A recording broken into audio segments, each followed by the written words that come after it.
أعوذ بالله من الشيطان الرجيم. بسم الله الرحمن الرحيم. ألم نشرح لك صدرك ووضعنا عنك وزرك الذي أنقض ظهرك ورفعنا لك ذكرك فإن مع العسر يسرا فإذا فرغت فانصب وإلى ربك فارغب.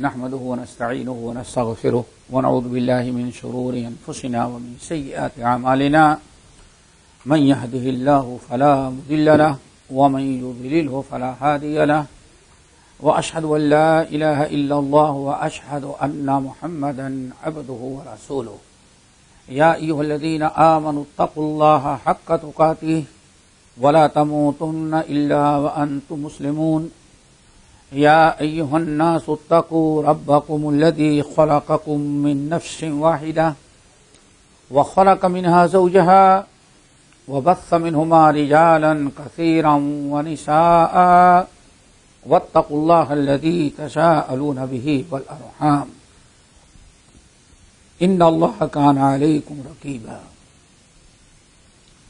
يا أيها الذين آمنوا اتقوا الله وقولوا قولا سديدا يصلح لكم أعمالكم ويغفر لكم ذنوبكم ومن يطع الله ورسوله فقد فاز فوزا عظيما أما بعد فإن خير الحديث كتاب الله وخير الهدي هدي محمد صلى الله عليه وسلم وشر الأمور محدثاتها وكل محدثة بدعة وكل بدعة ضلالة وكل ضلالة في النار.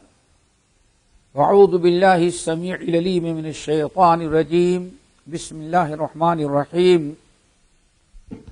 ألم نشرح لك صدرك ووضعنا عنك وزرك الذي أنقض ظهرك ورفعنا لك ذكرك فإن مع العسر يسرا إن مع العسر يسرا فإذا فرغت فانصب وإلى ربك فارغب.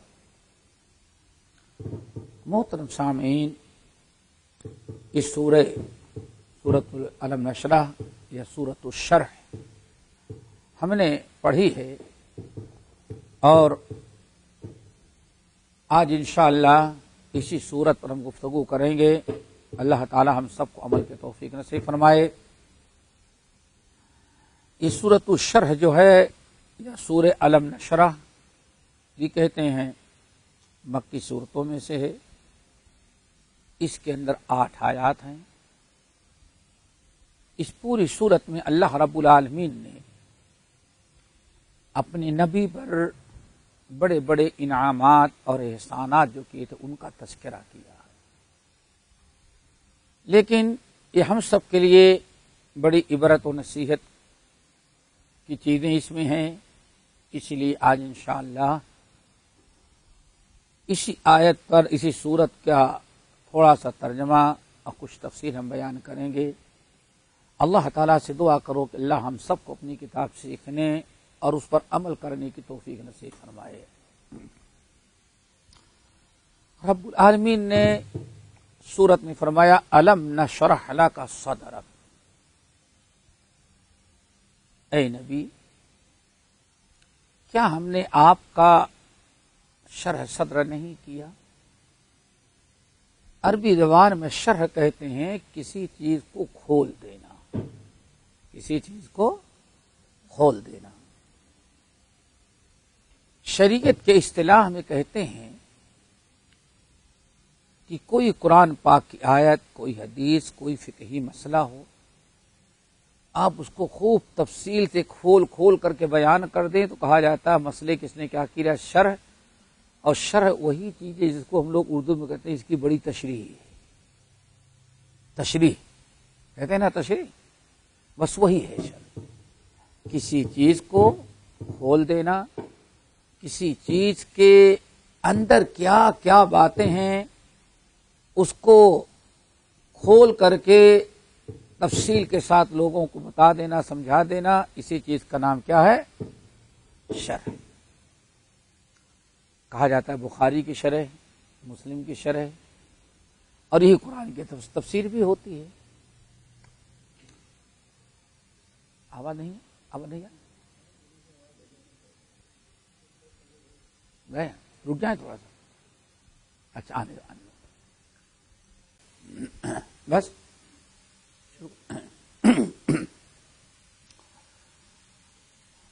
بات چل رہی تھی کہ شرح کا معنی یہ ہے. اللہ رب العالمین نے اپنے نبی کے متعلق فرمایا، ہمارے نبی الم نشرح لک صدرک، کیا ہم نے آپ کا سینہ کھول نہیں دیا، شرح صدر نہیں کیا؟ یقیناً آپ اللہ نے کیا. ارے بہت بڑی نعمت ہے. موسیٰ علیہ السلام کو جب اللہ نے حکم دیا کہ آپ فرعون کے پاس ہمارا پیغام لے کر کے جائیں، تو موسیٰ علیہ السلام نے سب سے پہلی دعا جو مانگی تھی کیا؟ رب اشرح لی صدری، اللہ میری سینے کو کھول دو. نبی علیہ السلام کے متعلق جب شرح صدر کا مسئلہ آتا ہے تو اس کا دو معنی بتایا جاتا ہے اور دونوں سمجھیں. ایک تو یہ ہے کہ آپ حضرات جانتے ہیں بعض روایتوں کے مطابق 4 یا 5 مرتبہ نبی علیہ السلام کا سینہ چاک کر کے دل نکالا گیا. اس کو کہا جاتا ہے شرح صدر، یعنی آپ کا سینہ کھولا گیا، دست میں رکھ کر کے دھلا گیا، پھر جبرائیل امین نے جگہ پر رکھ کر کے ہاتھ مارا بلا کسی نشان کے ٹانکے کے، پھر ویسے درست ہو گئے. اللہ کے رسول صلی اللہ علیہ وسلم کا بہت بڑا کیا تھا، یہ معجزہ تھا جس کو اردو میں سینہ آپ کا چاک کیا گیا، وہی شرح صدر. ایک تو یہ ہے. دوسرا معنی یہ آتا ہے شرح صدر معنوی، یعنی واقعی سینہ چاک کرنے کا مطلب یہ ہے کہ اللہ تعالیٰ نے حق قبول کرنے، حق پر چلنے، وہی قبول کرنے، دعوت دینے کے لیے اللہ نے آپ کا سینہ کھول دیا. جب کوئی آدمی بہت اچھی وقت ہے ماشاءاللہ، گھنٹوں بعد کے اللہ نے کیسے اس کا سینہ کھول دیا، تو یہ ایسے کہیں کہتے سینہ چوڑا ہو گیا. میرے بھائی یہ بھی بہت بڑی نعمت ہے کہ اللہ تعالیٰ اپنے نبی کی اور بعد میں امتیوں کا میں سے کسی کا سینہ کھول دے. افمن شرح اللہ صدرہ للاسلام فہو علی نور من ربہ. اللہ اکبر. افمن شرح اللہ صدرہ للاسلام فہو علی نور من ربہ. بتا اس شخص کا مقابلہ کون کر سکتا ہے؟ سورہ زمر کی آیت. اللہ تعالیٰ نے اس کے سینے کو اسلام کے لیے کھول دے. یہ اللہ کا تعالیٰ کا بہت بڑا انعام کہ اللہ تعالیٰ کسی کے لیے، کسی کے حق کو حق قبول کرنے کے لیے، دین کے لیے، اسلام کے لیے، شریعت پر چلنے کے لیے اس کا سینہ اللہ کھول دے. اور ایسا اللہ تعالیٰ فہو علی نور من ربہ، جس کا سینہ اللہ تعالیٰ نے کھول دیا اسلام کے لیے، ہر وقت اپنے رب کے نور پر وہ ہے، ہدایت پر ہے. اللہ رب العالمین نے سورۃ انعام کی آیت فمن یرید اللہ ان یہدیہ یشرح صدرہ للاسلام. دعا کرو اللہ تعالی ہم سب کے سینے کو کھولے. میرے بھائی ذرا سوچیں، پوری دنیا کا مقابلہ کرنا ایک نبی کے لیے صلی اللہ علیہ وسلم کے لیے کوئی آسان کام نہیں تھا. کیا خیال ہے بھائی؟ حضرت نوح بھیجے گئے اپنے ایک قوم کے لیے، موسیٰ بھیجے گئے صرف بنی اسرائیل کے لیے، عیسیٰ بھیجے گئے صرف بنی اسرائیل کے لیے، ابراہیم بھیجے گئے اپنی قوم کے لیے. آخری نبی صلی اللہ علیہ وسلم تو کسی ایک قوم کے لیے نہیں بلکہ پوری دنیا والوں کے لیے. ہر ایک کا کلچر الگ، ہر ایک کی زبان الگ، ہر ایک کا دل و دماغ کتنا فرق تھا. کوئی آسان کام تو نہیں تھا. سارے انبیاء کے حالات کو دیکھیں، صرف ایک زبان کا مسئلہ تھا، ایک قوم کا معاملہ تھا. وما ارسلنا من رسول الا بلسان قومه. اللہ واضح کر رہے ہیں جتنے رسول بھیجے صرف اپنی قوم کے لیے. وَإِن مِّنْ أُمَّةٍ إِلَّا خَلَا وَإِن مِّنْ قَرْيَةٍ إِلَّا خَلَا فِيهَا نذیر. کوئی گاؤں ایسا جہاں اللہ تعالیٰ کے نبی نہ آیا ہو، کوئی نذیر نہ آیا ہو. وَلِكُلِّ قَوْمٍ هَادٍ. ہر قوم کے لیے ایک نبی بھیجا میں نے. لیکن جہاں محمد صلی اللہ علیہ وسلم کا معاملہ آیا تو نہیں، کسی خاص قوم کے لیے نہیں. اعلان کرو یا ایھا الناس انی رسول اللہ الیکم جمیعا. تم نے سے ہر انسان کی طرف اللہ نے مجھ کو نبی بنا. اب آپ بتائیں کتنے مشکلات کا یہ سامنا تھا، اور برائیاں ایک عروج پر پہنچی ہوں. خود مکے کے دیکھ لیں کیسی کیسی لڑائیاں چل رہی ہیں. ایسے ماحول میں نبی کو دعوت و تبلیغ کے لیے، اصلاح کے لیے بھیجنا، آپ جائیں، یہ ذمہ داری کوئی آسان نہیں تھی، بہت مشکل تھی. اس کام کے لیے ضرورت تھی کہ آپ کا سینہ اللہ تعالیٰ اس دعوت و تبلیغ کی ذمہ داری اور اتنے بڑے کام کے لیے اللہ تعالیٰ آپ کا سینہ کھولتے. کوئی آسان کام نہیں تھا جو آپ کی ذمہ داری تھی. اللہ ذرا صرف سوچئے، اللہ رسول فرماتے ہیں لوگوں، اللہ کی قسم 2 مہینے ہم پر گزرے ہوئے ہیں. جب اللہ نے ہم کو نبی بنایا اور نبوت کا اعلان کیا تو ہمارے سامنے ایسا چیلنج تھا. معلوم ہے 2 مہینے کہ ہمارا بلال ہمارے ساتھ چلتا رہتا. کہیں روکھی سوکھی روٹی ہوتی یا کچھ اتنا ہی رہتا کہ بلال ایسے اس کو اکٹھا کر کے 2 مہینے کا دیا. لیکن معلوم ہے کہ مکے کی پہاڑیوں پر بے یار و مددگار گھوما کرتا تھا، اور درخت کے پتے کبھی چباتے اور وہی اسی پر ہمارا گزرا. 2 مہینے ہم پر ایسے بھی آئے. کون ہے جو یہ وہی کرے گا جس کا سینہ اللہ کھول دے. الم نشرح لک صدرک. سورۃ انعام کی آیت فمن یرید اللہ ان یہدیہ یشرح صدرہ للاسلام. اللہ اکبر. اللہ تعالیٰ جب کسی بندے کے ساتھ بھلائی کا ارادہ کرتے ہیں اور ہدایت دینا چاہتے ہیں، ہدایت پر رکھنا چاہتے ہیں، تو اللہ سب سے پہلے اس کا سینہ کھول دیتا ہے. واقعی آپ ایمانداری سے بتائیں، آنکھ میں تھوڑی سی تکلیف ہوئی، ڈاکٹر کہاں پہنچ گئے، چیک کیا، یہ دوا ڈالو اور چشمہ ایسا اور ایسا ایسا ایسا ایسا، کیا کیا نہیں کرتے. سر میں ذرا درد ہو فوراً ڈاکٹر کے یہاں. اللہ ہر چیز کے لیے تو ہم دوڑتے ہیں، لیکن ایمانداری سے بتائیں اتنا بڑا اللہ کا کرم دین اور ایمان ہم کو، اس کے لیے ہم نے کیا محنت کی تھی، کس کے پاس کون سا پیسہ خرچ کیا. یہ صرف اوپر والے فمن یرید اللہ ان یہدیہ یشرح صدرہ. لوگوں اللہ تعالیٰ جب کسی کے ساتھ بھلائی کرنا چاہتے ہیں، کسی کو اللہ تعالیٰ ہدایت دینا چاہتے ہیں اور ہدایت پر قائم رکھنا چاہتے ہیں، تو سب سے پہلے اللہ تعالیٰ کا کرم کیا ہوتا؟ اس کے لیے سینہ کھول دیتے ہیں۔ کھل گیا سینہ۔ اب آپ ذرا بتائیے، جن صحابہ کرام کا سینہ کھولا، کوئی آسان کام تو نہیں تھا۔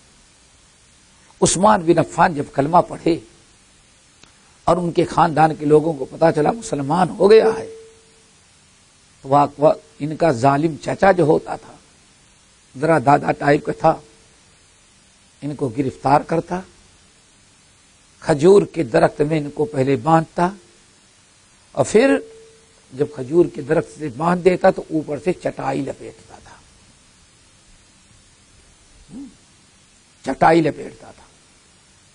چٹائی لپیٹنے کے بعد اوپر سے بند کر دیتا تھا، یعنی چٹائی اتنی لمبی ہوتی کہ سر کے اوپر جائے تو اس کو اکٹھا کر کے تاکہ اوپر سے کوئی چیز نکلے، پھر اس کے بعد نیچے آگ جلاتا تھا دھواں کے لیے، دھواں نہ نیچے نکل سکتا تھا نہ اوپر۔ عثمان بن عفان کہتے میرا دم اسی میں گھٹتا رہتا تھا۔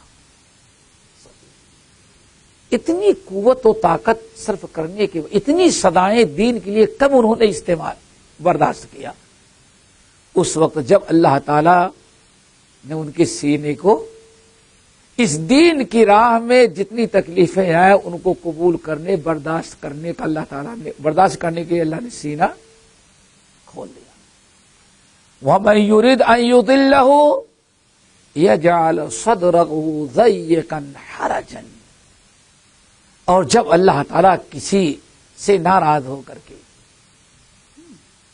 کسی کے سیاہ کاریوں کی بنا پر ہدایت سے محروم کرنا چاہتے ہیں، تو ہدایت تو یہی ہے، یہی قرآن ہے، لیکن اللہ اس کے سینے کو تنگ کر دیتے ہیں۔ شرح صدر کا اپوزٹ کیا ہے؟ یجعل صدرہ اللہ اس کے سینے کیا تنگ کر دیتے ہیں۔ اب دنیا کی ساری چیزیں اس کو اس کے دل میں اترتی ہیں، لیکن ہدایت کی کوئی چیز اس کے دل میں نہیں اترتی۔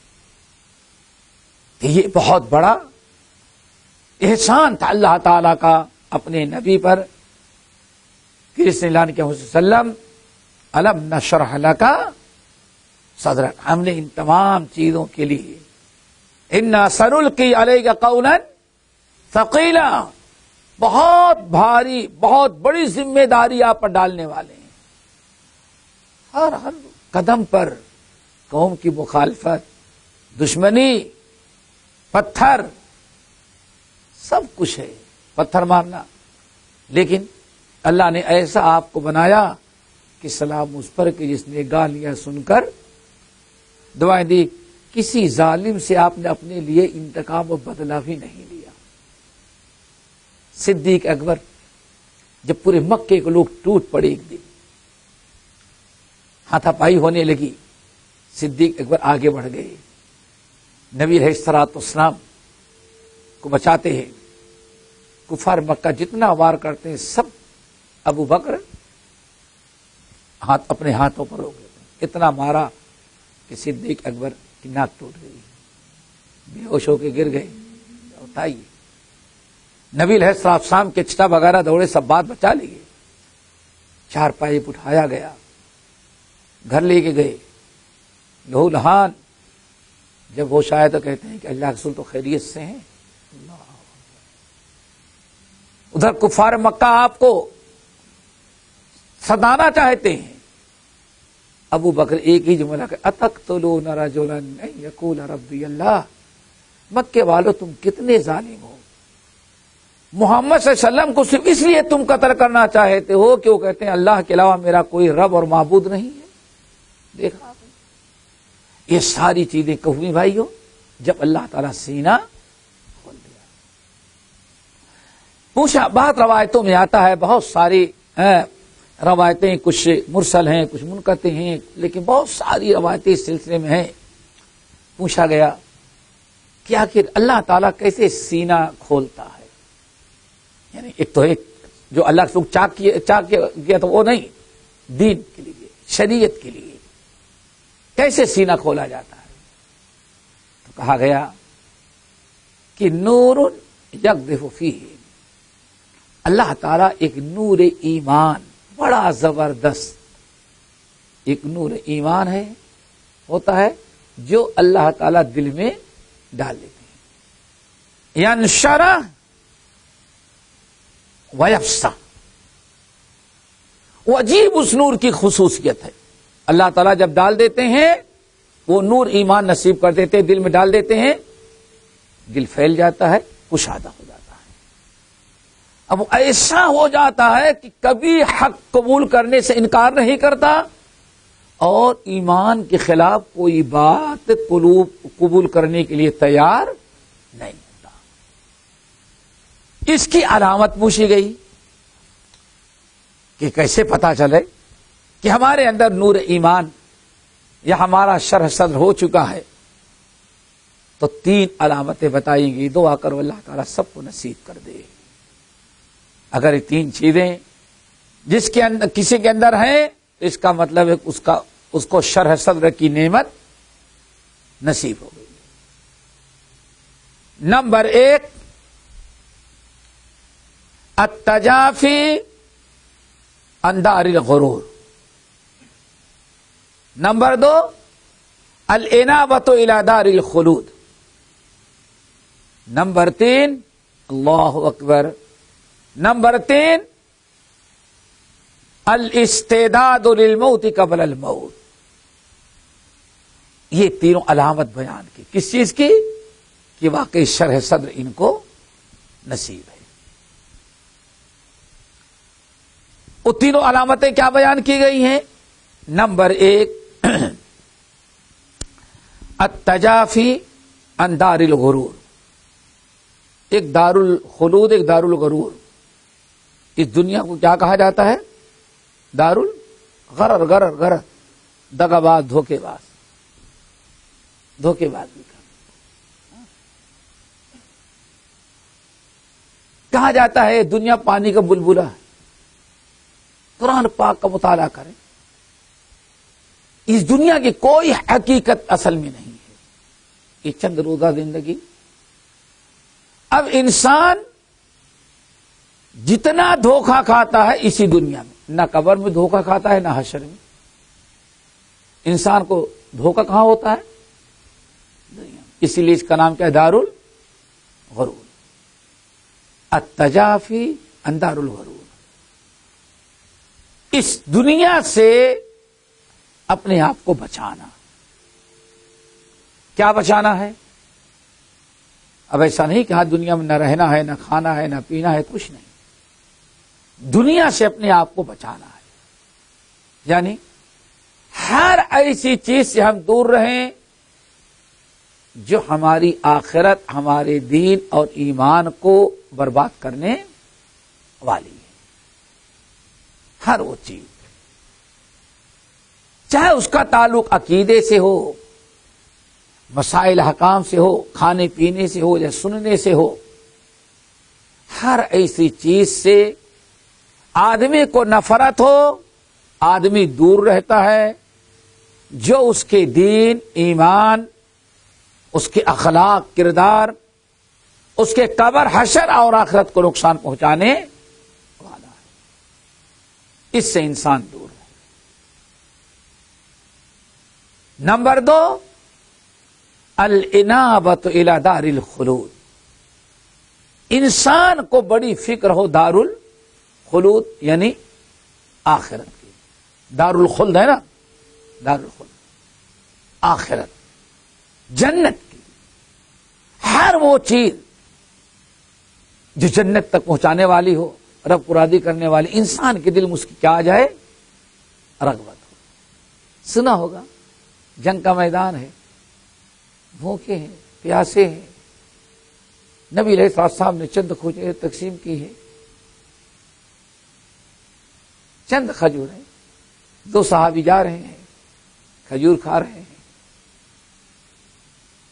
کھجور کھا رہے ہیں، اعلان ہوا ادھر سے دشمن چلا رہا ہے حملہ کرنے کے لیے، اللہ کھجور کھا رہے تھے، بخن بخن بخن، پھینکو پھینکو اس کو، اس پہاڑ کے دامن سے مجھے جنت کی خوشبو آ رہی ہے. اتنا گوارا نہ کیا، چلو سوچیں یہ کیا ہے، الانابۃ الی دار الخروج.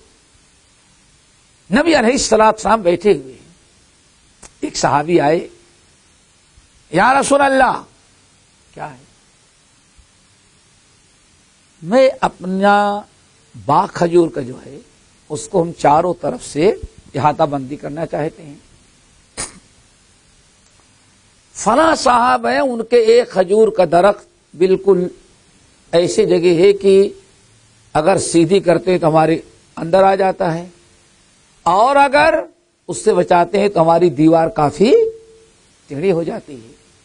تو اگر آپ مہربانی کر کے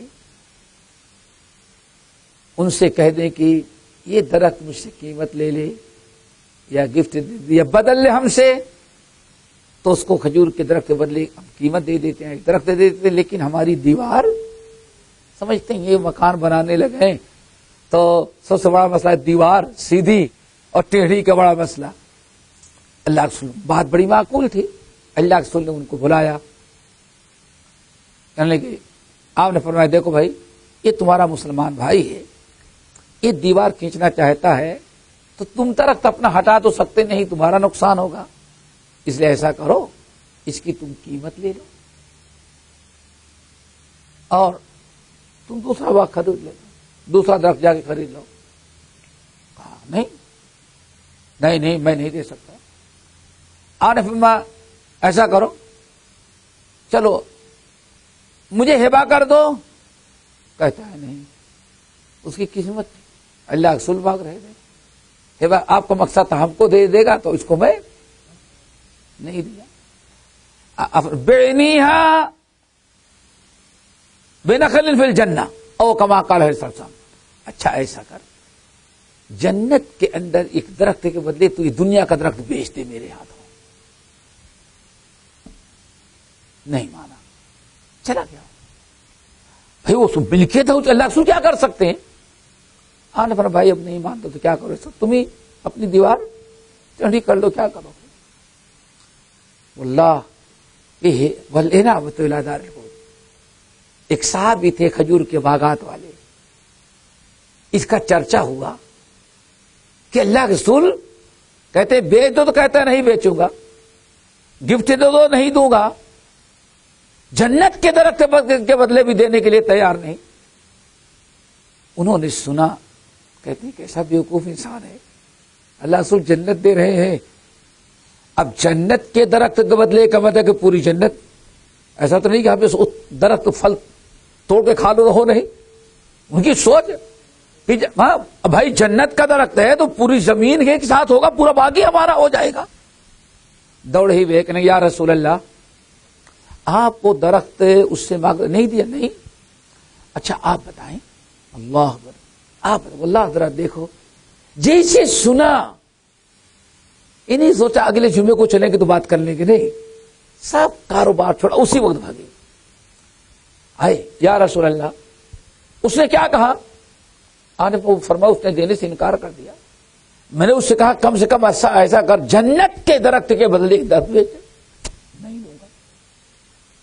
تو انہوں نے کہا یا رسول اللہ اچھا یہ وعدہ صرف اس کے لیے ہے کہ اگر میں دے دوں تو مجھ کو بھی مل جائے گا. اللہ اکبر. دیکھا آپ نے، اللہ سبحانہ نے تجھ کو مل جائے گا. بس بھاگے. اس آدمی کو ڈھونڈتے ہی بھی گئے، کہاں؟ فلاں محلے میں رہتا ہے. یہ کچھ نہیں بتایا، کہا بھائی وہ فلاں درخت ہے، آپ اس کو بیچیں گے؟ کہا نہیں بیچوں گا. کہا چلو ایک درخت کے بدلے دو درخت لیے. نہیں دوں گا. بعض روایتوں بڑھاتے بڑھاتے 40 درخت لیا. کتنا؟ ایک درخت کے بدلے کتنا؟ کہا جاتا ہے جب آدمی مجبور ہو تو جتنا چاہے اس کی مجبوری سے. اب وہ سوچ کے گئے ہیں کہ میرا مجھے جنت کا باغ لینا ہی لینا ہے، جو اللہ رسول دے رہے ہیں، پتہ نہیں کل ملے یا نہ ملے. اور وہ قیمت بڑھاتا گیا 40 درخت. کہا ٹھیک ہے، لے گئے. کہا یہ 40 درخت ہمارے باغ کے ہیں، تو اپنا دیوار کھینچ کے 40 درخت اپنے تک تیری زمین کے ساتھ دے دیا. ایسا میں کہ درخت جب درخت ختم ہو جائے گا تو چلے جانا نہیں, زمین کے ساتھ آئے. کہنے کہ یا رسول اللہ, اس درخت کا مالک اب میں ہو گیا ہوں اور میں دیتا ہوں تاکہ اس کو جو آپ دے رہے تھے جنت کے بدلے, جنت میں درخت, اس درخت کے بدلے مجھے جنت میں. کیا ہوا, میں نے اس کو 40 درخت کے بدلے خریدا. اللہ اکبر. نبی میرے ساتھ لیا, اس کو بلایا اور دیا اور کہا جا تیرے لیے 40 درخت جنت کے اندر تیار رہیں گے. وَالْإِنَابَةُ إِلَى دَارِ. سوچو, انسان صحیح مسلم کی حدیث, نبی علیہ السلام کے خادم ہیں, خادم آپ کے. آپ نے فرمایا تمہیں کوئی ضرورت ہو تو بولو, اور بڑی خدمت کرتے تھے, دنیا کے ساری چیزوں سے غافل, چھوڑ دیتے تھے. آئے ہیں, انتظار کر رہے کہ اللہ کے رسول کو استنجا کی ضرورت ہوگی تو پانی لا کر کے دوں گا, کہیں جانا ہوگا تو سواری لا کر کے تیار کر کے سامنے کھڑی کر دوں گا, باہر نکلے گا تو جوتی سیدھی کروں گا. 24 گھنٹے یہی. آپ گھر میں چلے جاتے تو باہر انتظار کرتے رہتے کہ اللہ رسول کب نکلیں گے. اللہ اکبر. ایک دن اللہ رسول نے فرمایا سل. میاں سارے لوگ سوال کرتے ہیں, کچھ مانگتے ہیں, کسی کو مکان کی ضرورت, کسی کو زمین کا شوق, کسی کو باغ کی ضرورت. تم کبھی سوال نہیں کرتے, تم سوال کرو کچھ نہیں. اللہ رسول کچھ نہیں چاہیے, خدمت کرے کچھ. آپ نے بہت اصرار کیا تو کہا اچھا اللہ رسول ہمیں مہلت دیں, ہم خوب سوچ لیں تب پوچھیں, آپ کو بتائیں کہ مجھے کیا مانگنا ہے آپ سے. اب آپ سے سوال کرنا ہے تو خوب سوچ کر کے. اللہ اکبر. گئے بیچارے, سوچ کے بیٹھے ہیں, سوچ کر کے بیٹھے ہیں, سوچ کر کے بیٹھے ہیں. اللہ اکبر. اللہ رسول ایک عرصے کے بعد پوچھے سوچ لیا؟ اللہ رسول ہم تو کب سے سوچ کر کے بیٹھے ہوئے ہیں, کیا چاہیے؟ اللہ رسول ہم نے خوب سوچا اور خوب ہم نے فیصلہ کیا کہ ہمیں کیا مانگنا ہے. اس نتیجے پہ پہنچا کہ اسألو کا مرافقتک فی الجنہ. بس اللہ رسول زمین دے رہے ہیں, جائیداد دے رہے ہیں, کھجور کے باغات دے رہے ہیں, سمجھئے نا. لیکن انہوں نے مانگا کیا؟ یا رسول اللہ اسألو کا مرافقتک فی الجنہ. ہم تو صرف ایک ہی چیز آتے سوال کرتے ہیں, کچھ نہیں چاہیے, صرف ایک چیز, جیسے دنیا میں آپ کی خدمت کریں, جنت میں آپ کی خدمت کرنا آپ کے ساتھ رہ کے نصیب ہو جائے, اس کے علاوہ کوئی چیز نہیں چاہیے. دیکھا یہ کیا, اس کو کیا کہتے ہیں؟ الانابۃ الی دار الخلود. انسان کی توجہ, انسان کی فکر زیادہ کسر ہونی چاہیے. اب یہاں یہ بھائی کہتے ہیں تو اس کا مطلب کہ سب چھوڑ کر کے بیوی کی پرواہ نہ کریں, بچوں کی پرواہ نہ کریں, کاروبار نہیں کریں, یہی ہوتا ہے نا. تو اس کا مطلب کہ سب وہی بن جائیں, اور کچھ لوگ کہتے ہیں صرف آپ ہی کی طرح بن جائیں. نہیں, سب کچھ کریں, واللہ سب کچھ کریں, لیکن فکری طور پر, عملی طور پر تو یہ ہو کہ ہاں بھائی اس کا دوسرا درجہ ہے, پہلا درجہ تو کس کا ہے؟ کیا خیال ہے آپ کو؟ یہاں معاملہ کیا ہے؟ دنیا پہلے درجے پر ہے, باقی جو ہے وہ بعد. یہی سب سے بڑی کوتاہی آج ہو رہی ہے. یہ علم نشرح لک صدر, شرح صدر, اتنا شرح صدر آپ کو ہوا. اللہ اکبر. گرمی کا موسم تھا, گرمی کا موسم تھا, شدت کی گرمی, کھجور کی چھٹائی تھی, دوپہر کا وقت تھا, دھوپ, گرمی, لو, ہوا گرم چل رہی ہے. آپ لیٹے, نیند نہیں آ رہی تھی تو اپنا کرتا قمیص نکال دیا, جیسے دیکھا ہوگا دیہات میں یہ لوگ کرتے تھے, پنکھا وغیرہ کہاں, آپ لیٹ گئے. عبداللہ بن مسعود کو کسی کام سے آپ کے پاس آنا تھا, آئے, پتا چلا کہ عبداللہ بن مسعود ملنے کے لیے آئے ہوئے ہیں. آپ اٹھ کر کے بیٹھ گئے. عبداللہ بن مسعود آئے تو ان کی نگاہ آپ کے پیٹھ مبارک پر پڑ گئی. تو پوری پیٹھ مبارک سرخ چٹائی کے نشان. رو پڑے عبداللہ بن مسعود، رو پڑے. آپ نے فرمایا کیا ہو عبداللہ؟ یا رسول اللہ، کیسرو کسرا دنیا کے کافر بادشاہ کفر کر کے بھی موٹے موٹے گدیلوں پر سوئے، گدوں پر سوئے، بڑے بڑے محلوں میں رہے، اور آپ سارے نبیوں کے سردار ہو کر کے بھی آپ کے پاس چادر بھی نصیب نہیں. اس چٹائی پر آپ کی پیٹھ کو دیکھ کر کے رونا آ رہا ہے. ملا کیا ہے؟ الانابۃ الی دار الخلود. آپ نے فرمایا عبداللہ روتے کیوں ہو؟ معلوم ہماری تمہاری مثال کیا ہے؟ ہماری تمہاری مثال یہ ہے، ایک مسافر ہے، چلا جا رہا ہے سفر میں، دھوپ تھی، ایک درخت نظر آیا سائے دار، درخت کے نیچے تھوڑا سا لیٹا، آرام کیا، پھر اٹھ کر کے اپنا سفر. یہ ہماری تمہاری مثال ہے. اللہ اکبر. کیا مطلب ہے؟ ہم دنیا میں ایک مسافر کے مانند ہیں. ہم کیا کریں گے بہت زیادہ یہ سب کر کے؟ اللہ اکبر. آخر کار مٹی ہی میں تو جا کے عبداللہ سونا ہے. لمثل ھذا فعلت. انا یہ دیکھو کھڈا ہے نا، یہ جو میت رکھی ہوئی ہے اس کے لیے جو کر رہے ہو، یہ نہیں کہ آخری ہے، یہ چارپائی بھی رہے گی اور یہ زمین بھی ہے. کل ہمیں تمہیں سب کو اسی مٹی کے کھڈے میں آ کر کے بلا بستر کے سونا ہے. یا اخوانی، میرے بھائیوں، لمثل ھذا فاعدوا. کھاؤ پکاؤ سب کچھ کرو، لیکن اس کھڈے کی بھی تیاری اسی زندگی میں کر لینی ہے. دونوں چیزیں ہمارے ذہن میں ہوں. ہمیں صرف ایک چیز کی تیاری نہیں کرنا ہے، صرف دنیا کی بھی تیاری کرنا ہے. بیٹی ہے، بیٹے ہیں، بچے ہیں، سب کی شادی ہے، سب کو کھلانا ہے، لکھانا ہے، پڑھانا ہے. اس کے لیے بھی فکر ہونی چاہیے.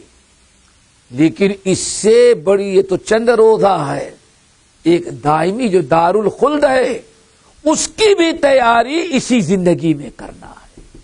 اس کے لیے کوئی الگ سے ٹائم، الگ سے زندگی نہیں. بلکہ حضرت ابو الدرداء رضی اللہ تعالیٰ کی بات یاد ہے، بڑی اچھی. کہتے ہیں کہ آدمی محنت اس کے لیے زیادہ کرتا ہے جو بغیر عمل کے بھی مل جاتی ہے. نہیں ملتی، نہیں ملتی. اللہ رسول فرماتے ہیں آدمی کے نصیب میں جو رزق رکھا ہے، آدمی جتنا رزق کے پیچھے دوڑتا ہے اس سے زیادہ رزق اس کو ڈھونڈتا ہے. ایک مرتبہ ہم سفر کر رہے تھے، بنارس سے ہم کو حیدرآباد جانا، تو فلائٹ چھوٹ گئی. تو گاؤں کے لوگ، جونپور بنارس کے لوگ یہ تھا کہ نہیں رک جائیں، کل ہمارے ہاں جمعہ پڑھائیں. لیکن میں بزید تھا، نہیں ہم کو جانا ہے، حیدرآباد پہنچنا ہے. بہرحال شام کی فلائٹ تھی، پہنچے تو پتہ چلا کہ فلائٹ کینسل ہو گئی. فلائٹ کینسل ہو گئی ہے اور کل دوپہر سے پہلے کوئی فلائٹ نہیں ہے. تو جو لوگ ہم کو روک رہے تھے پھر انہیں کی آ جانا پڑا. سمجھئے نا. تو ایک پرانا ہیڈ ماسٹر تھا، اس موقع پر عجیب سے بات اس نے کہی. دیکھو کہا مولانا آپ کیا سمجھتے ہیں؟ دو چیزیں کشد آدمی را بذور، یکے آب دانا یکے خاک گور. کتنی پیاری نصیحت. فارسی شاعر کہتا ہے دو چیزیں کشد آدمی را بذور، یکے آب دانا یکے خاک گور. دو چیزیں آدمی کتنا بھی بچنا چاہے زبردستی گھسیٹ کے لاتے ہیں، زبردستی گھسیٹ کے لاتے ہیں. اللہ اکبر. دیکھ دو چیزیں کشد آدمی را بذور. دنیا کی ساری قوت، ساری طاقت ختم ہو جاتی دو چیزوں کے سامنے. ایک کیا ہے؟ یک آب و دانا. انسان کا آب و دانا جہاں لکھا ہے جب تک استعمال نہ کر لے وہ کہیں جا ہی نہیں سکتا. دیکھا آپ نے؟ ہمارے یہاں کیا کہتے ہیں دانے دانے پر؟ یہی ہے کہ انسان، اس لیے آپ نے فرمایا جب تک جتنا دانا تمہارے نصیب میں تمہارا رزق لکھا ہے جب تک استعمال نہیں کرو گے تب تک موت نہیں آئے گی. موت آنے کے لیے شرط کیا ہے؟ اپنا رزق پورا استعمال کر چکو. اللہ اکبر. اور دوسری کیا ہے؟ یکی خاک گور. انسان کی قبر کی مٹی جہاں ہے کہیں بھی رہے لیکن قبر کی مٹی بہرحال موت کو تو اس کو گھسیٹ لاتی ہے. ہمارے ہاں نیپال کے بارڈر کے ایک بہت بڑے عالم تھے جن کو زندہ ولی کہا جاتا تھا. بیچارے لا ولد تھے، میاں بیوی غریب، صرف مدرسہ چلاتے.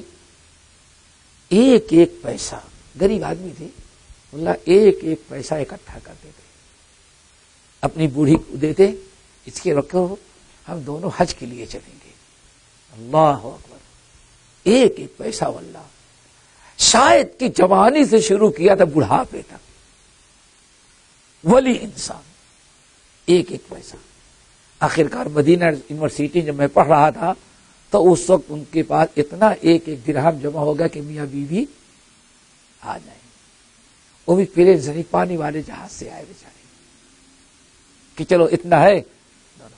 واللہ آئے ہیں بہت خوش کہ ایک ایک پیسہ جمع کیا. کہا جاتا ہے قطرہ قطرہ دریا شود. ایک ایک پیسہ جمع کرتے رہے میاں بیوی. آخر کا دونوں کے حج کا پیسہ واللہ آئے ہیں، عمرہ کرے ہیں رہے. لیکن جس دن احرام باندھ کے ہم سب لوگ مینا کی طرف جا رہے تھے، مینا کی طرف سارے حاجی فجر کی نماز پڑھے مینا کی طرف جا رہے تھے. جب ان کو ہم لوگ لینے کے لیے گئے تو ان کا جنازہ مسجد حرم کے اندر لے جایا جا رہا تھا. یعنی ساری زندگی جو پیسہ کرے جس کا مطلب کہ حج کے لیے نہیں تھا، کس کے لیے تھا؟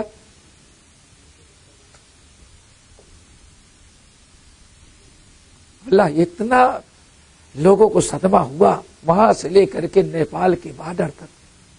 نہ دیکھو اتنا نیک انسان، کتنے کتنے پلان، لیکن بس وہاں پہنچنا نصیب تھا. وہاں کی قبر کی مٹی ان کے نصیب میں تھی لیکن عرفات المنا ان کے نصیب میں نہیں تھا. تو یہ کہ آبودانا یہ کہ خاک. تو اس نے کیا کہا؟ دوسری علامت پہلی ہے التجافی عن دار الغرور. یہ دنیا کے جو دغاباز کی جگہ ہے، دغابازی کی، دھوکے کی، اس سے ذرا سا دوری. اور والانابۃ الی دار الخلود. دار الخلود آخرت اور جنت کی فکر رہتا ہو. نمبر 3 اللہ تعالیٰ یہ چیز پیدا کر لیکن ہم لوگ سب غافل ہیں. کیا ہے؟ والاستعداد للموت قبل الموت.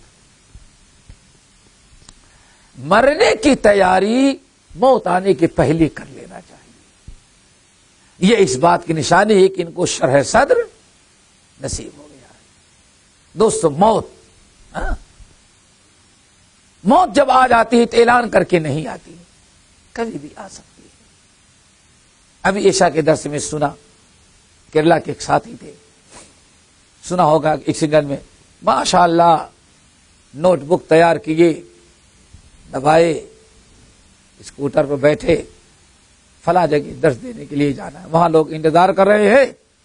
ادھر ٹرک بس سے ٹکر ہوئی، وہی موقع پر لاش اٹھائی گئی. اسی لیے کہا جاتا ہے موت کی تیاری کیا ہے؟ کفن خریدنا، یہی سمجھو. والاستعداد للموت قبل الموت. موت کے پہلے موت کی تیاری کر لینا. موت کی تیاری کیا ہے؟ قبر خدا لینا یا زمین خرید کر لینا، ان کے بعد مجھے دفنانا ہے. ویسا تو نہیں کہ ہاں چھٹی ہو رہی ہے ٹکٹ بک کرایا جائے. پھر کیا مطلب ہے تیاری کرنا؟ سب سے بڑی تیاری یہ ہے موت کی کہ انسان ہر وقت توبہ استغفار کر کے موت کے لیے تیار رہے. یہ نہ سوچے کہ چلو ابھی تو کر لیتے لیکن مرنے کے پہلے انشاءاللہ توبہ کر کے خوب نیک بن جائے. یہ نہیں پتا کہ آپ کو موت آئے تو آپ کو کلمہ پڑھنا نصیب ہو یا کلمہ پڑھنے کا چانس بھی نہ ہو. اسی لیے شراح حدیث کہتے ہیں والاستعداد للموت قبل الموت. استعداد کا مطلب ہے موت کی تیاری کا مطلب ہے ہر ایک کے حقوق ادا کر چکے رہو, ہر ایک کے حقوق. واللہ ذرا بتائیے نبی علیہ السلام کی زمانے میں میت ہوئی, نوجوان آدمی مر گیا بیچارہ, صحابی تھے, نہلایا دھلایا گیا, خاندان کے لوگ اللہ کے رسول کو بلائے جنازے کی نماز پڑھانے کے, اللہ رسول آئیے آپ جنازہ پڑھائیں. اللہ رسول گئے جنازہ پڑھانے کے لیے, تو آپ نے جنازہ شروع کرنے کے بعد پہلے پوچھا بھائی اس کا قرضہ تو کسی پر نہیں ہے؟ اللہ اکبر, قرضہ تو نہیں ہے؟ کچھ لوگوں نے کہا ہمارے پاس ہے, اتنا ہم سے لیا تھا, اتنا ہم سے لیا تھا, اتنا ہم سے لیا تھا. اللہ سن فرمایا تو جب تک قرضہ نہیں ادا ہوتا اس کا تب تک میں اس کی نماز جنازہ. کیوں؟ آپ نے اشرار کیا. ایک بھائی تھا اس کے دل میں رحم آیا, وہ گیا سارا قرضہ دے دیا, ادا کر دیا. صرف ایک آدمی کا 2 دینار باقی تھا. کتنا؟ 2 درہم. 2 ملین نہیں, اب تو ملینوں کی بات ہوتی ہے نا. ان ظالموں کے کیا حشر ہوتا. آپ کے پیچھے پڑے, ارے صاحب بس, پہلے آپ کا دوست بنا, پھر قریب آیا, پھر اب آپ سے پیسہ لینے لگا. پہلی مرتبہ مانگا بس 50,000 دیں, ابھی جمعرات کو لا کے دے دیں گے. دے دیا, خوب آپ کو اعتماد میں لیا. تو اب 1000 نہیں بلکہ وہ کیا کرتا ہے, وہ 10-20 آدمی سے لاکھوں لیا, اور اب پتا چلا اب نظر نہیں آ رہا. کس سے بھگ رہا ہے؟ ہم سے اور آپ سے, ہمارا اور آپ کا لے کے بھگ جائے گا, لیکن اوپر والے سے. واللہ سوچا کہ یہ 2 رہنے دو, یہ یتیم بھتیجیاں ہیں ان کے کام آ جائے گا, باقی بعد میں ادا کر دیں گے. کتنی اچھی نیت تھی. بھابھی بیوہ ہے اور یہ 2 یتیم بھتیجیاں ہیں, 2 دینار باقی ہے, ان کے لیے رکھ لیتے ہیں, قرضہ بعد میں دے دیں گے. اللہ اکبر. آئے عارف میں قرضہ, ہاں اللہ کو سب قرضہ ادا کر دیا, صرف 2 دینار باقی. آگے میں نہیں پڑھا سکتا, میں کیسے پڑھاؤں, اللہ معاف کر دے. تو اس کا مطلب کہ میں کہہ رہا ہوں اللہ تعالیٰ اس نے دوسروں کا حق بھی نہیں ادا کیا, کیسے معاف کر. اللہ میں نہیں دوں گا, میں نماز جنازہ پڑھا سکتا, تم لوگ پڑھو, نہیں پڑھا سکتا. اللہ رسول نے انکار کیا. خیر القرون, ہمدردی کا زمانہ تھا. ایک صحابی کے دل میں رحم آ گیا, یہ میرا بھائی 2 دینار کی بنا پر اللہ رسول نماز جنازہ نہیں پڑھا رہے ہیں. تو اس نے کہا یا رسول اللہ, ہم سب لوگوں کو, آپ کو بھی, سب کو گواہ بناتے, اس کا 2 دینار جو باقی وہ میں دے دوں گا, آپ میرے بھائی کی جنازہ پڑھا دیں. پھر لوگوں سے کہا بھائی جس کا قرض ان سے لے لے, اب یہ ذمہ کیوں, اس کا قرضہ کس کے ذمہ میں ہو گیا. پھر آپ نے نماز جنازہ پڑھائی. اس حدیث کے سنانے کا مطلب ہے کہ موت کے تیاری میں توبہ استغفار کے ساتھ یہ بھی ہے کہ دوسروں کا حق ادا کر دیا جائے. دوسروں کا حق, بھائیوں کا, بہنوں کا, پتہ نہیں کس کے حقوق ہیں, اس کی ادائیگی کر کے سارا معاملہ کلیئر کرنا. میں کہتا ہوں اللہ آج آپ جانا چاہیں, کیا خیال ہے, تو خروج لگتا ہے, کب لگتا ہے بھائی؟ ہاں کیا پہلے لائٹ کا بل, گٹر کا بل, سوچا آپ نے کبھی؟ کرایہ پورا دیا ہے, ذرا سوچو. اللہ میں کہتا ہوں کہ اللہ تعالیٰ ایسے حالات حساب دے. واللہ ایئرپورٹ پر کوئی آپ کا خروج نہیں لگاتا جب تک کہ سارا معاملہ کلیئر نہ ہو جائے. دیکھا آپ نے؟ تو حکومت کا ہم نے لیا ہے جس نے اپنے بھائیوں کا حق دبایا ہے.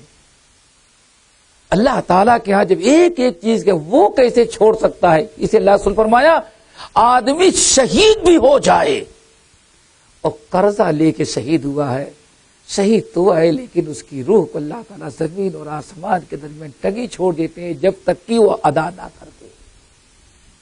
اس لیے ہمارے بہت سارے بھائی جو کہتے ہیں، میں کہتا ہوں بھائی ہاں بینک کا بھی لون لینے سے بچو، یہ نا نہیں ادا کرتے رہیں گے 50 سال میں، زندگی کے کوئی گارنٹی نہیں. 50 سال تک اللہ مر گئے اور نہ ادا سا کرتے گئے تو آپ کا ہمارا حسن کیا ہو؟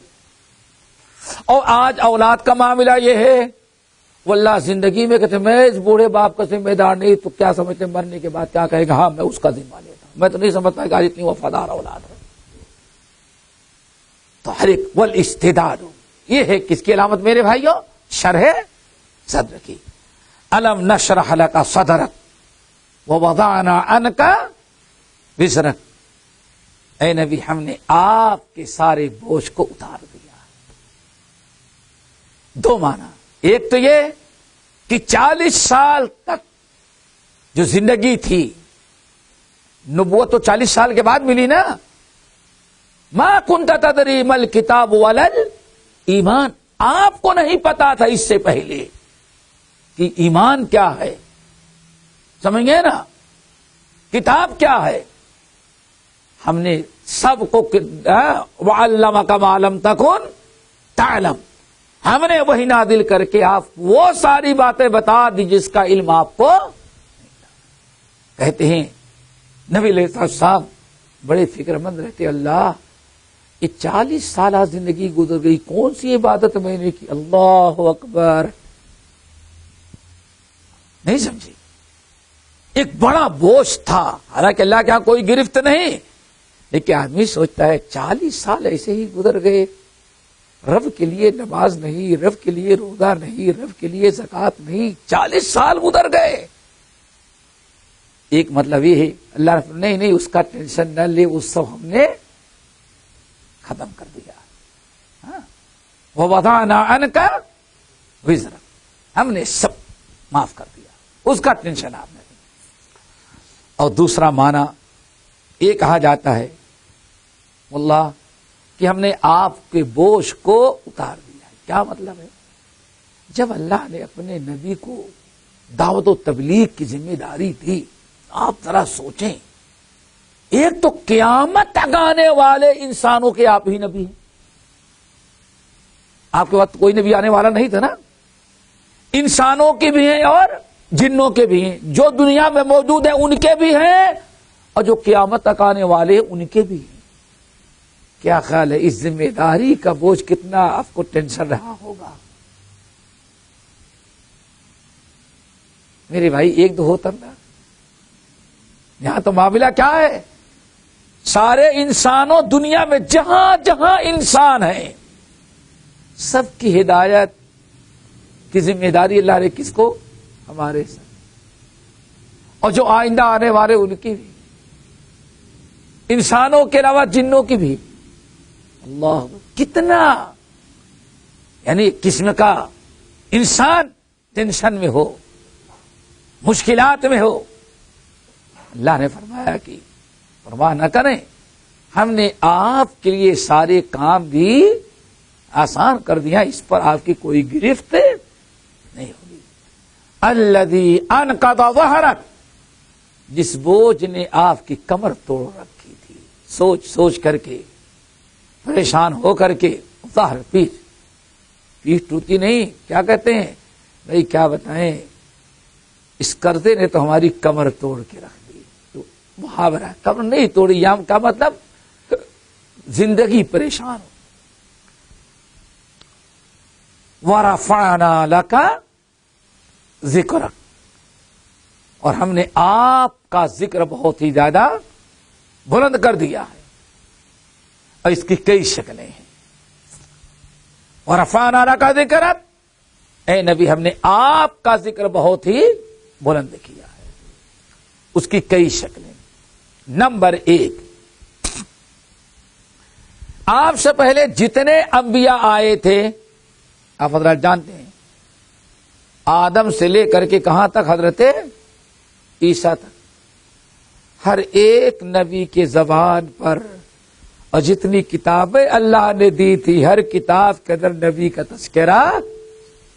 ذرا سوچو، ابھی وجود نہیں لیکن تذکرہ موجود. محمد الرسول اللہ والذین معہ اشداء علی الکفار رحماء. نبی کی برکت سے صحابہ کا بھی تذکرہ.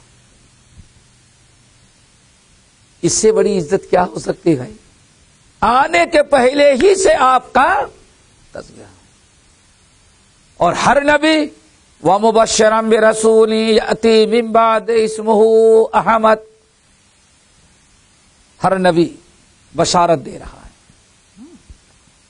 اور سورہ آل عمران کی آیت، جتنے نبی میں نے بھیجا تھا ہر نبی سے کہا تھا کہ آپ کو نبوت دے کے بھیج رہے ہیں، اگر آپ کی موجودگی میں میرے آخری نبی آ جائیں تو لَتُؤْمِنُنَّ بِهِ وَلَتَنْصُرُنَّهُ.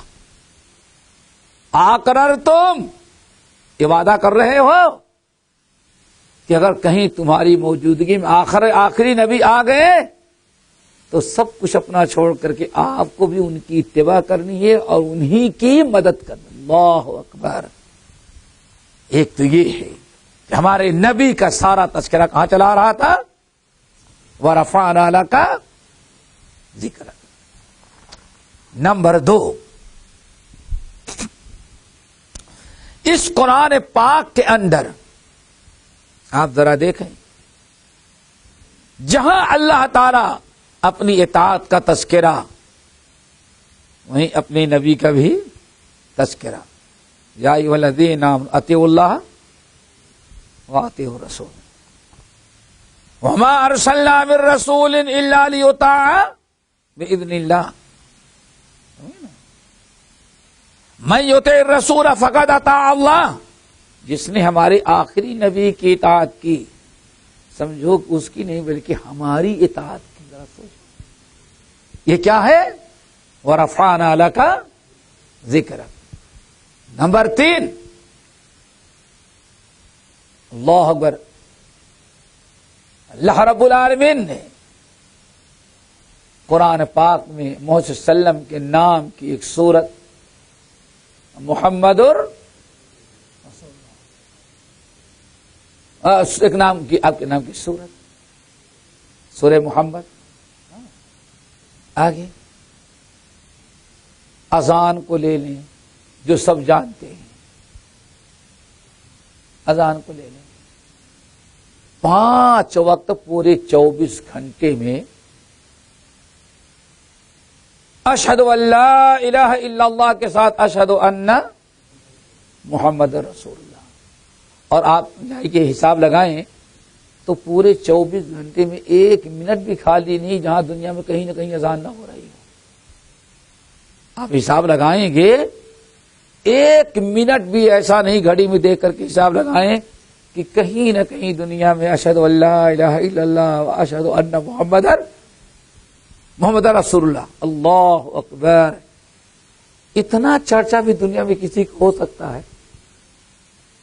اتنا چرچا بھی کہ ایک لمحہ دنیا میں ایسا ہے ہی نہیں جہاں کہیں نہ کہیں اذان میں اللہ کے نبی کا تذکرہ.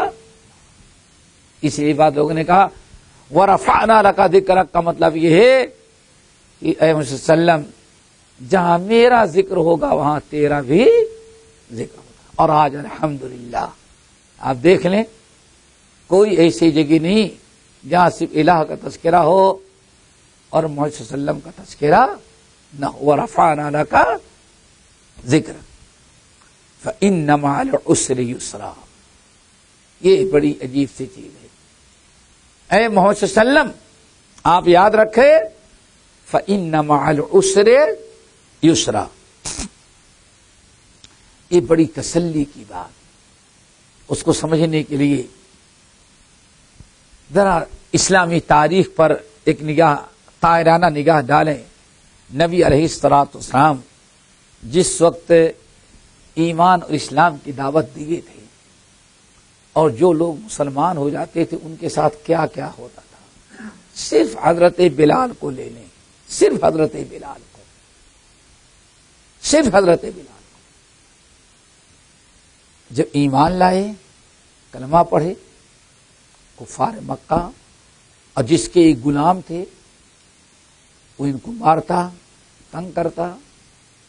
غلام تو کوئی پوچھنے والا نہیں, اب بیچ دیا, ابو بکر نے خرید لیا. جب بھی راوی حدیث کہتے ہیں رسول اللہ کا تو کوئی مسئلہ نہیں, آپ کے چچا آپ کے آڑے آ جاتے تھے, ابو بکر کو ان کی قوم بچاتی تھی, عثمان کو ان کے قوم کے لوگ ساتھ دیتے تھے, بلال کا کون ساتھ دے گا. بلال کو پہلے باندھا جاتا, زنجیروں میں جکڑ دیا جاتا, مکے کے تپتے پتھریلی زمین پر لٹا کر کے مارا جاتا اور رسی باندھ کر گھسیٹا جاتا. کہا جاتا لات اور عزا کو پکارو, کہتے احد احد نہیں, لات عزا معبود نہیں, صرف عبادت کے لائق کون ہے؟ اب اللہ واحد. اب آپ ذرا سوچیں کیسی تکلیف کی زندگی گزاری, لیکن فَإِنَّ مَعَ الْعُسْرِ پرواہ نہ کرو, یہ تنگی ہے, ان قریب خوشحالی تمہیں ملنے والی ہے, یہ سمجھنا ہے. تنگی جب آتی ہے, پریشانی, تو سمجھو اس کے پیچھے خوشحالی بھی آ رہی ہے. اس لیے کتنی بھی تنگی, کتنی بھی مشکلات آئیں, ہمیں اس آیت پر نگاہ رکھنی چاہیے اور اپنی تاریخ پر. ہمیشہ یاد رکھیں جب بھی کوئی مشکلات آتی ہیں تو پیچھے اپنی ساتھ آسانیاں لے کر, فَإِنَّ مَعَ الْعُسْرِ يُسْرًا. ایمان والو ذرا صبر کرو, کتنی تکلیف تھی. ہمیشہ ایسا وقت نہیں رہے گا, ذرا صبر کرو. فَإِنَّ مَعَ الْعُسْرِ يُسْرًا, چونکہ تکلیف کے ساتھ آسانی ہونے والی ہے. پھر دوبارہ اللہ نے کیا فرمایا؟ فَإِنَّ مَعَ الْعُسْرِ يُسْرًا. پھر اللہ فرماتے ہیں اس تکلیف کے بعد دوسری آسانی آنے والی. اور واقعی ایسے ہوا. حضرت عبداللہ بن مسعود, حدیث تو مرفوع ہے لیکن سند صحیح نہیں, موقوفاً تو صحیح ہے. حضرت عبداللہ بن مسعود کہتے, لوگ آیت پڑھتے کہتے سنو, یاد رکھو یہ بل نظر آ رہی ہے نا, اگر کوئی تنگی کوئی پریشانی اس بل میں آ کر کے بیٹھ جائے تو یاد رکھنا اس کے پیچھے آسانی آئے گی اور اس کو نکال کر کے پھینک دے گی. صحابہ کرام کی زندگی کو دیکھا جائے تو واقعی اللہ نے جیسے بیان کیا فَإِنَّ مَعَ الْعُسْرِ, یہ بھی تنگی کے دور میں ہو, ان قریب اس تنگی کے بعد کیا آئے گی؟ آسانی آئے گی. یہ پریشانی دور ہوگی, ختم ہوگی. اللہ تعالیٰ تمہیں عزت دے گا, قوت دے گا, طاقت دے گا, لیکن بس تھوڑا سا کیا کرو, انتظار. آخری نبی کو ذرا سوچیں, چند سال قبل جب اللہ نے ہجرت کا حکم دیا تو رات کو نکلے, چپکے سے نکلے, غار ثور میں جا کر کے چھپے, 3 دن وہاں چھپے رہے, پھر وہاں سے نکلے. کیا کیا پریشانیاں تھیں. پھر وہی نبی 8 ہی سال کے بعد رمضان کا مہینہ 10-12 ہزار کی فوج لے کر کے, اللہ اکبر, سواریوں کے ساتھ سر جھکائے ہوئے اللہ کا شکر ادا کرتے ہوئے, انا فتحنا لک فتحا مبینہ کے تحت آپ مکے میں داخل ہو رہے ہیں. حکم ہوا چاروں طرف سے اسلامی فوج گھیر لے مکے کو، کوئی بھگ نہ سکے۔ اللہ اکبر، سارے لوگ گرفتار سامنے کھڑے ہیں، عمر فاروق ہیں، حضرت بلال بھی ہیں، اور طرح طرح کے مشکلات اور پریشانیوں میں مبتلا ہونے والے وہی مسلمان تھے جن کو مکے والوں نے ستا رکھا تھا۔ آج وہ کھڑے ہیں اور پوری مکے کے بڑے بڑے سردار سوچ رہے ہیں اب آج را دیکھو ہمارے ساتھ کیا ہوگا۔ کیوں؟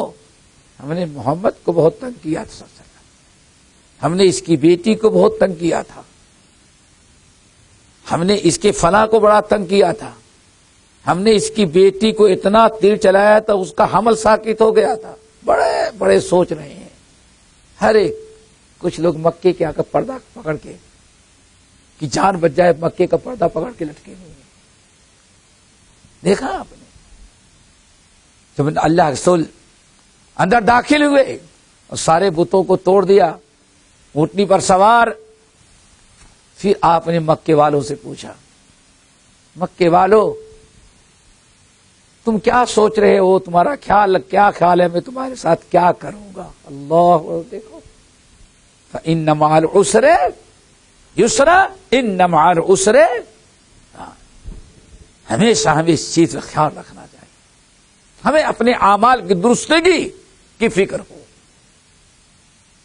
کیا خیال ہے تمہارے ساتھ کیا کروں گا میں؟ تم بتاؤ۔ واللہ سب کی گردن ایسی جھکی ہوئی، سب کی گردن ایسی جھکی ہوئی۔ بولو،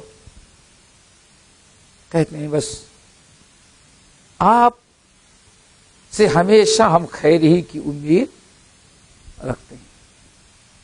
آج میں دیکھو، اللہ اکبر، ہماری تمہاری مثال وہی جو ہمارے بھائی یوسف اور ان کے بھائیوں کی مثال تھی۔ اللہ اکبر، ابھی بھی اللہ صرف فرماتے بھائی میں کیسے، ہمارے بھائی بھی ایسے تھے۔ اللہ اکبر، ابھی میں پناہ نہیں، جب ہمارے تمہارا معاملہ آج وہی ہے جو ہمارے بھائی یوسف اور ان کے بھائیوں کا تھا۔